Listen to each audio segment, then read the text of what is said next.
about the call that took place on July 25th was that the president raised what appeared to be a domestic political issue, correct? Correct. But raising an issue, even one that you thought was unusual, is different than making a demand. Would you agree? Yes. And as I read your deposition, it didn't sound like from your testimony that you heard what took place on that call as a demand for investigations. Is that fair? I don't believe I'm in a position to characterize it further than the president did in terms of asking for a favor. You didn't hear a demand? Again, I would just refer back to the transcript itself.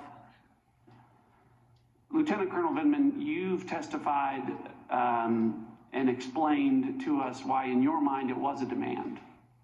And you've given us reasons, a disparity of power between the two presidents.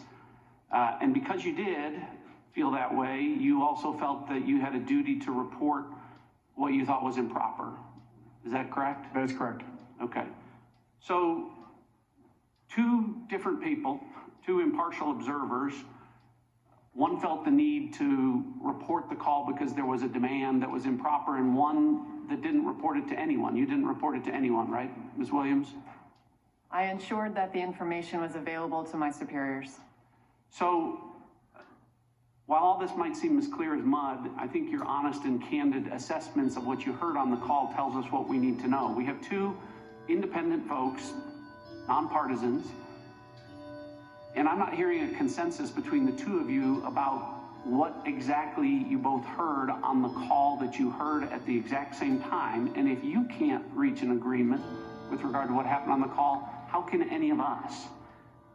An impeachment inquiry is supposed to be clear. It's supposed to be obvious. It's supposed to be overwhelming and compelling. And if two people on the call disagree honestly about whether or not there was a demand and whether or not anything should be reported on a call, that is not a clear and compelling basis to undo 63 million votes and remove a president from office.